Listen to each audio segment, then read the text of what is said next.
A filosofia era definida pelos estoicos como conhecimento das coisas divinas e humanas. Foi dividida em 3 tópicos: lógica, ética e física. Essa divisão, de fato, existia antes de sua época, mas eles têm o crédito como também de outras coisas que não criaram, mas desenvolveram. Nem se limitava a eles, mas fazia parte do pensamento comum. Mesmo os epicuristas, que dizem ter rejeitado a lógica, dificilmente podem ser considerados dissidentes dessa tríplice divisão, pois o que eles fizeram foi substituir a lógica estoica por uma lógica própria, lidando com as noções derivadas do sentido, da mesma forma que Bacon substituiu seu Novum Organum pelo Organon de Aristóteles. Cleantes de Assos reconhecia 6 partes da filosofia, ou seja, dialética, retórica, ética, política, física e teologia. Mas estes são obviamente o resultado da subdivisão dos primários.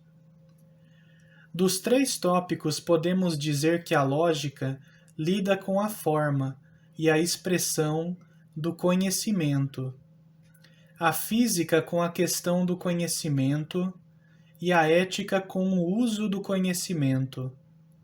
A divisão também pode ser justificada dessa maneira. A filosofia deve estudar a natureza, incluindo a natureza divina, ou o homem, e se estuda o homem, deve considerá-lo do lado do intelecto ou dos sentimentos, seja como um ser pensante, lógica, ou como um ser atuante, ético.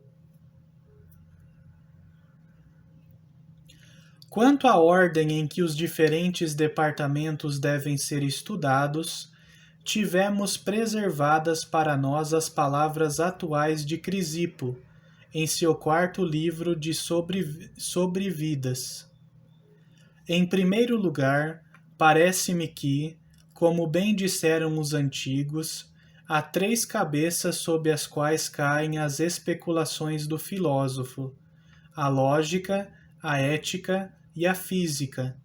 Assim, a lógica deve vir em primeiro lugar, a ética em segundo e a física em terceiro, incluindo esta última a metafísica, o tratamento físico dos deuses, ao qual deram o nome de complementos, a instrução dada sobre este assunto. O fato desta ordem, no entanto, poder ceder à conveniência, é evidente em outro livro sobre o uso da razão, onde ele diz que o aluno que assume a lógica primeiro não precisa se abster totalmente dos outros ramos da filosofia, mas deve estudá-los também como oferta de ocasião. Plutarco acusa Crisipo de inconsistência, pois diante desta declaração sobre a ordem de tratamento, ele diz, no entanto, que a moral repousa sobre a física. Mas esta acusação pode ser respondida com equidade, que a ordem de exposição não precisa coincidir com a ordem de existência. Metafisicamente falando, a moral pode depender da física e a conduta correta do homem pode ser dedutível da estrutura do universo.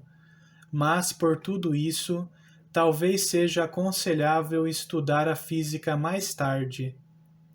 Física refere-se à natureza de Deus e do universo. Nossa natureza pode ser dedutível a partir daí, mas é mais fácil começarmos por ela, pois é bom começar pelo fim do bastão que temos em nossas mãos. Crisipo ensinou que a dependência lógica da moral em relação à física é evidente a partir de suas próprias palavras. Em seu terceiro livro sobre os deuses, ele diz: pois não é possível encontrar outra origem de justiça ou modo de sua criação, a não ser a de Zeus e da natureza do universo, pois tudo o que temos a dizer sobre o bem e o mal deve derivar daí. E novamente em sua obra Teses Físicas, pois não há outra ou mais apropriada maneira de abordar o tema do bem e do mal, sobre as virtudes ou da felicidade, do que a partir da natureza de todas as coisas e da administração do universo, pois é a elas que devemos atribuir o tratamento do bem e do mal, na medida em que não há melhor origem para a qual possamos encaminhá-las e na medida em que a especulação física é levada em conta apenas com vistas à distinção entre o bem e o mal.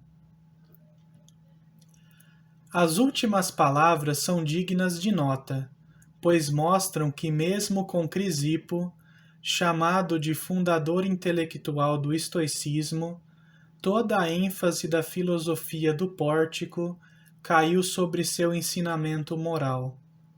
É uma metáfora preferida da escola comparar a filosofia a um vinhedo ou pomar fértil. Ética era o bom fruto, física as plantas altas e lógica o muro forte. O muro existia apenas para guardar as árvores, e as árvores apenas para produzir os frutos.